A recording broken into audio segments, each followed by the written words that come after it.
네, 여러분들 반갑습니다. 오늘은 방등경 강경 제 372일째 되는 날입니다. 오늘 방등경 강경은 396페이지 할 차례입니다. 지금 우리가 하고 있는 이 부분은 방등경 9분이지요. 9분. 그리고 제4품 삼매 신조품 되겠습니다.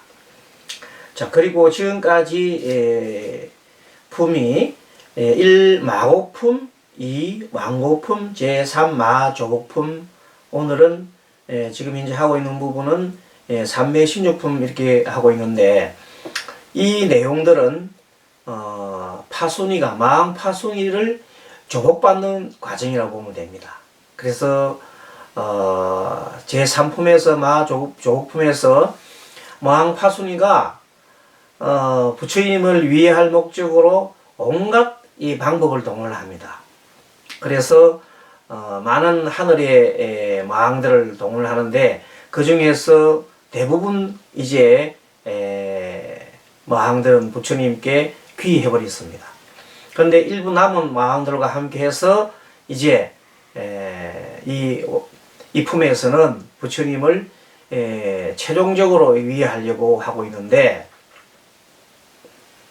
그때 설산에 있는 광미선인이란 신선이죠. 선이란 일종의 마왕과 같은 사람입니다. 그거는 하늘에 살고 있지 않으나 설산에 살고 있는 신선과 같은 사람인데, 이 사람은 여러 가지 점성술에 뛰어난 사람입니다. 그리고 마왕하고 아주 가깝게 지내는 사이 때문에 마왕을 도와주려고 하는 그런 사람입니다. 그래서 이 광미 선인을 부처님께서 먼저 조복을 합니다. 그 과정에 지난번 시간에 그런 내용이 나옵니다. 자, 지난번 395페이지 보면은 당신은 누구십니까? 하고 광미 선인이 묻습니다. 그랬더니 부처님이 고타마요. 바라문이요. 바라문 그 당시 바라문은 수행을 하는 사람을 바라문이라고 그랬습니다. 꼭 지금 바라문교의 바라문이 아니라 수행자를 대표해서 바라문이라고 합니다. 그럼 성신은 무엇이요? 성신은 누굽니까? 했더니 고타마요. 고타마. 무슨 계를 받았습니까? 했더니 부처님께서 나는 세 가지 계를 받았소. 세 가지 계가 삼위계지요. 귀입을 부처님께 기하고, 부처님도 우리 서가세음도 그 전생에 과거 전생에는 다 부처님께 귀했지요. 전생 알지요. 부처님의 전생을 보면 많은 부처님들한테 귀를 했습니다. 그리고 그 부처님 법에 또 귀하고, 또 수많은 부처님 제자들한테도 귀를 했다. 그겁니다. 삼위계를 가졌다. 어떤 행을 닦았습니까? 그랬더니 이제 대성경일의 특유의 그 내용이 나옵니다. 나는 세 가지 공안행을 닦았소. 세 가지 공안행이 처음에 공해탈이죠. 공해탈. 공해탈. 그 다음에 무상은 상이 없는 것. 어디에도 집착하지 않는, 그 형상에 집착하지 않는 상을 무상이라고 그랬어요. 무상해탈을 얻었어. 거기서 벗어났단 말이지. 그 다음에 세 번째는 무엇도 바라지 않는 무언해탈을 갖다가 내가 얻었다. 그런 얘기를 해서 닦았다. 이렇게 얘기했습니다. 언제부터 출가하셨습니까? 하고도 물었더니 부처님께서 큰 지혜를 갖출 때부터라오. 그렇게 얘기를 하자 말자 이제 그 정도 떠먹고 난 다음에 본격적으로 광미선인이 자기는 별자리에 대해서 이제 전문이거든. 그러니까 자기 전문 분야를 물어봅니다. 당신은 성숙에 관한 책을 읽었소. 숫자라 별수라 하기도 하고 숫자라 하겠나. 성숙에 대한 책을 읽었소. 그랬더니 그대는 이제 읽어 외운다면 어떤 얘기 있는가. 그래서 부처님께서는 이제 그 질문하실 때 이런 특별하게 도움이 안 되는 질문에서 물어보면 그 질문을 바로 적답해서 바로 이렇게 이다 아니다로 안 하십니다. 지혜롭기 때문에. 예를 들어서 요즘 어떤 스님한테 스님, 그대는 어떤 사람아 그대는 관상책을 봤습니까? 이렇게 물어보면 네, 아니요로 답을 안 합니다. 지혜로운 분, 부처님처럼. 관상책을 봐서 무엇이 이익이 되오? 이렇게 이제 거꾸로 물어봅니다. 대문음 방법입니다. 그랬더니 나는 이 법으로서 광미선이라는 소리입니다. 여러 중생을 가르치기 때문에 나의 가르침을 받는 자가 많이 공양을 바칩니다 하고 자기 자랑을 딱 내려놓지요. 그러니까 이제 부처님께서 그대는 이 글을 알므로써 능히 나고 늙고 죽음을 벗어나게 되었는가. 그 부처님은 이제 다른 차원에서 얘기를 합니다. 예를 들어서 어떤 사람이 스님한테 와서 스님은 사주관상을 책을 많이 봤습니까? 이렇게 물어보면 내가 네, 아니요로 답 안 하고 사주관상 책을 봐서 보면은 사람의 고통에서 벗어나고 그 다음에 태어남과 죽음과 늙지 않는 그런 법을 알 수 있소? 이렇게 거꾸로 물어보는 부처님의 가르침을 묻는 겁니다. 그랬더니 광미선인이 하는 얘기가 고타마시여 나는 늙음과 병들고 죽음을 어떻게 끊는다 합니까? 어떻게 자기 생각은 늙는 거하고 병드는 거와 죽는 거는 끊을 수 없는데 자기 생각에는 자기 수준에서는 그건 도저히 끊을 수 없잖아요. 그런데 여러분들도 자 죽고사 생로병사를 해결할 수 있다면 여러분들도 아마 동의를 잘 안 할 겁니다. 뭐 그럴까봐 하는데 그렇지 않다 이 말입니다. 생로병사를 해결할 수 있는 확실한 법이 있다. 그 법이 바로 부처님의 해탈법이라는 겁니다.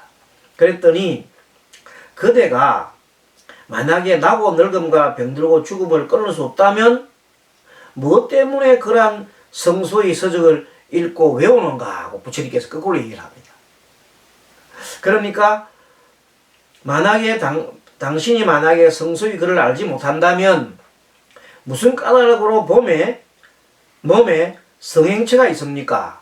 이제 이 사람도 또 다른 말로 합니다. 내가 보니까 당신 몸에 별자리의 성행체가 보이는데 당신이 만약에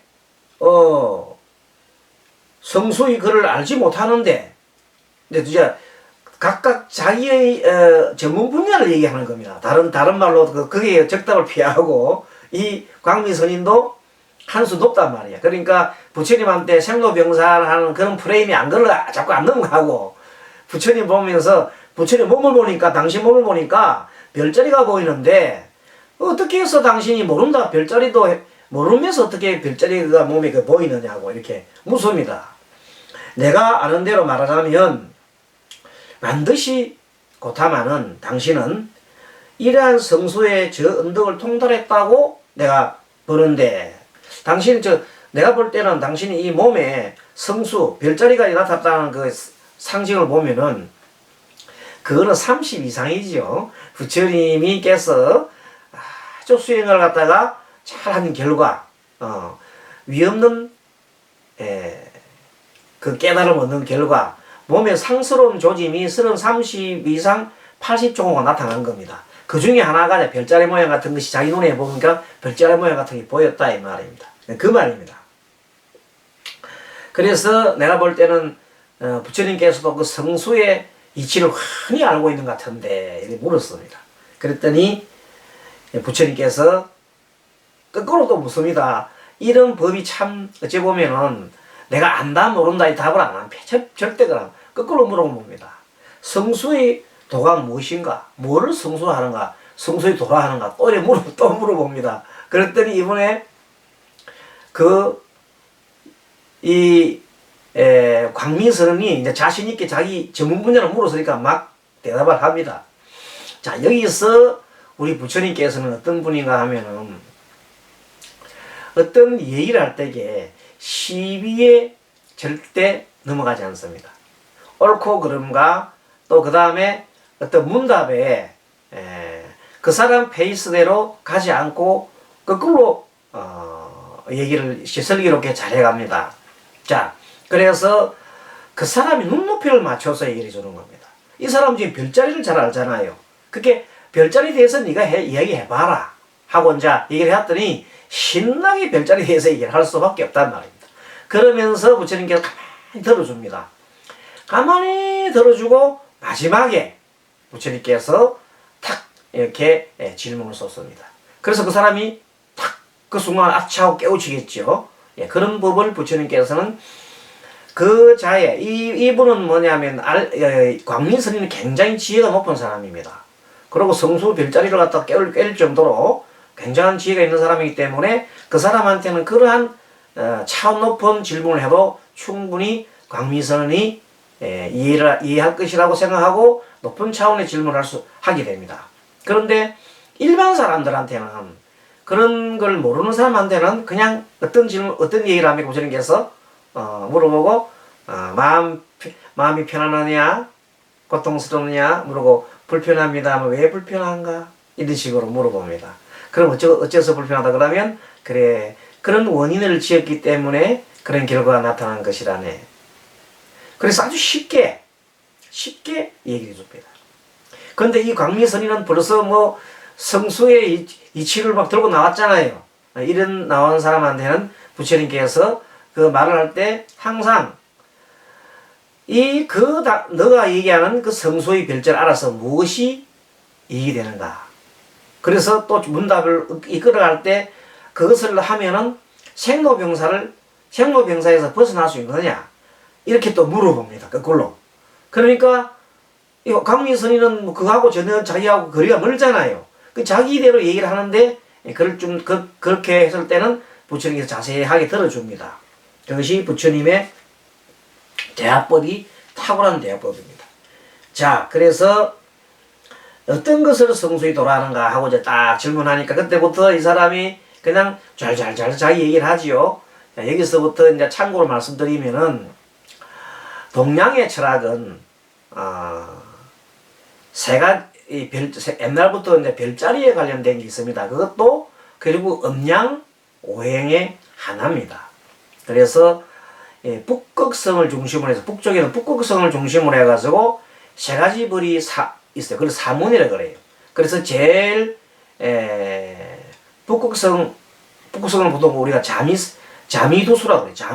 자미성, 북두지성이죠.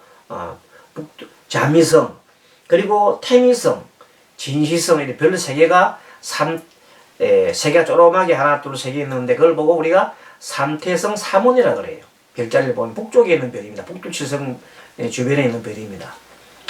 그 다음에 이제는 동서남북으로 하늘을 보고 동서남북을 이렇게 보면서 28개의 주요한 별이 있습니다. 그것을 28숙이라고 합니다. 그것은 별자리를 관찰한 겁니다. 그래서 이제 동쪽에 보니까 동쪽에 우리가 동쪽을 우리가 뭐라 합니까? 청룡이에요. 청룡. 그래서 청룡에다가 창룡, 하늘을 나르는 용 이름을 청룡을 창룡이라 그래가지고 창룡의 동쪽에는 창룡과 같은 별이 마치 하늘을 막 나르는 모양으로 보이는 별이 7개를 선정을 해서 그것을 창룡이라 얘기를 합니다. 남쪽에는 이제는 우리 남쪽은 주작이죠. 붉은 별. 주작인데 큰 그 붉은새가 하늘로 쭉 나르는 모양을 갖고 있습니다. 그래서 그것은 남쪽에 있는 별은 주작 모양이고 서쪽에는 당연히 이제 우리 백호죠. 보통 우리 보면 좌청룡 우백호 들어봤죠? 좌청룡. 왼쪽에는 청룡, 우측에는 백호라고 해서 좌청룡 우백호. 그래서 왜 좌청룡 우백호냐 하면 내가 북쪽을 등을 지고 내 왼쪽에는 동쪽이 되는 겁니다. 오른쪽은 서쪽이 내가 등을 북쪽을 두고 그렇게 그럼 내가 보는 쪽은 남쪽이 되는 거예요. 내 등 뒤는 북쪽이 되는 겁니다. 그래서 남쪽은 붉은 색깔이고 주작이라고 하고 서쪽은 아까 말한 대로 백호라고 합니다. 그럼 뒤에 있는 건 뭘까요? 그건 현무는 흑색이라고 해요.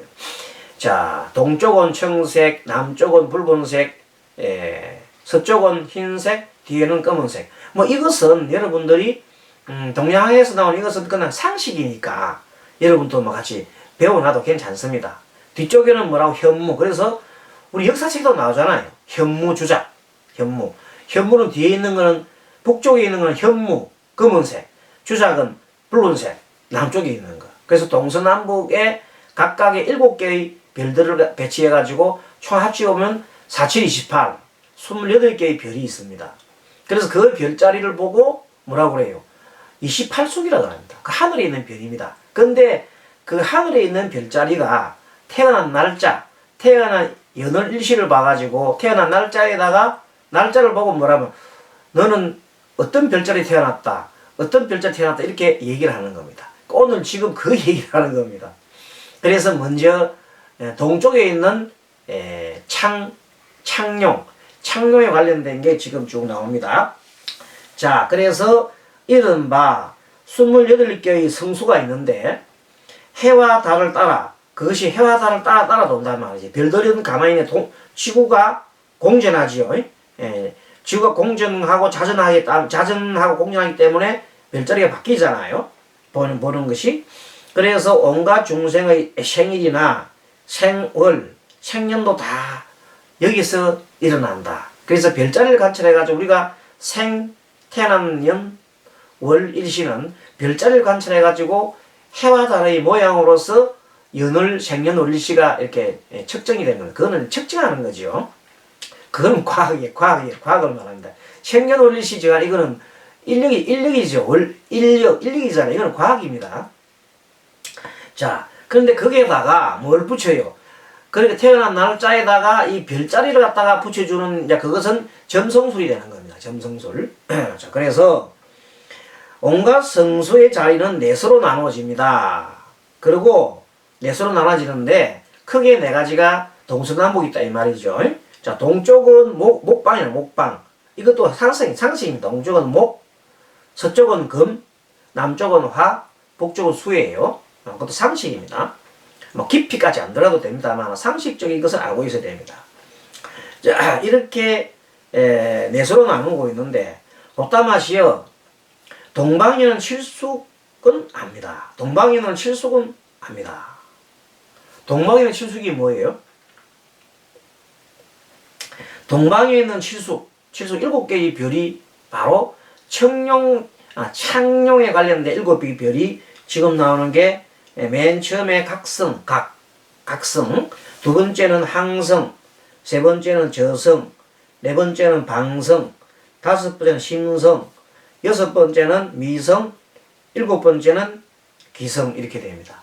그래서 각항, 저, 방, 심, 미기 이렇게 7자가 말하자면 동방창룡에 해당되는 것이고, 이 동방창룡은 하늘나라 용은 뿔이 2개 달려 있습니다. 그 4개의 발톱이 있는데 4개의 발에 발톱이 3개씩 달려 있습니다. 그래서 보통 보면 우리가 여러분 발톱 3개를 보죠. 발톱 3개. 어디 많이 나옵니까? 부적에 보면 삼재부에 보면 발톱 3개 딱 되어 있는 그 봤지요? 그 삼재부. 그게 바로 창룡을 뜻합니다. 우리가 상식적으로 그런 것도 알면 좋겠죠.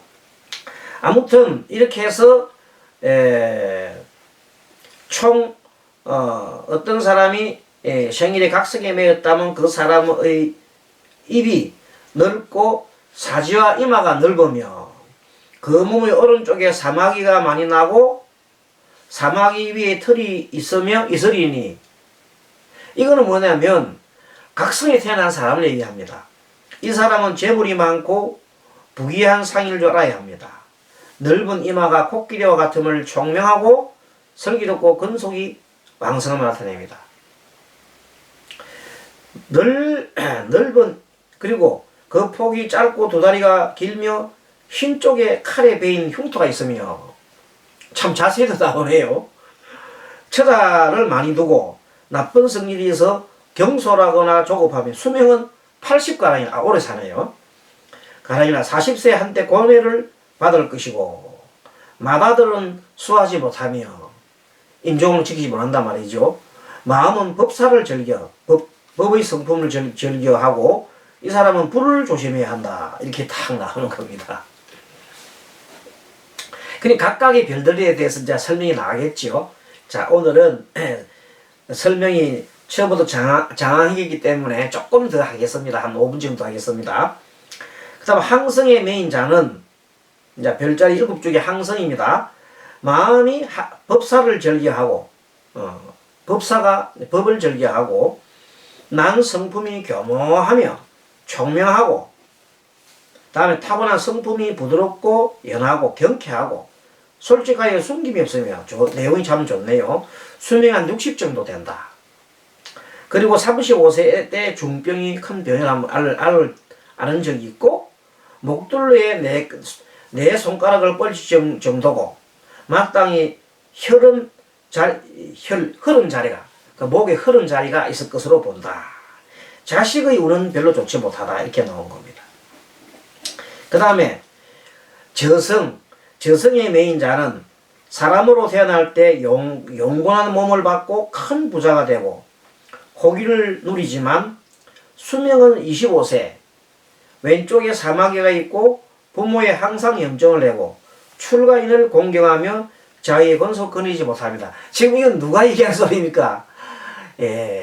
그 광미선인이 자기가 아는 지식을 막 지금 부처님한테 막 자랑한다 이 말입니다. 그래 그거 봅니다. 그 다음에 이제 네 번째 방성의 메인 사람은 타고난 성품이 폐하고 이건 제일 나쁘네요. 1, 2, 3, 4 중에서. 그리고 어리석어 지혜는 없지만은 큰 부자와 호기를 누립니다. 그리고 오른쪽에 사마귀에 있고 수명은 35세 짧네요. 마땅히 무기의 죽음을 당하네요. 무기 칼받아 죽는다 이 말이에요. 활에 말을 죽는다 이 말이에요. 그러니까 방성은 좀 안 좋은 성이네요. 그 태어난 사람은. 다섯 번째 심성, 마음 심자. 심성에 매인 사람은 부귀하고 재물이 많지만 어리석고 풍병이 있으리며 좀 재물은 많은데 어리석다 이 말이에요.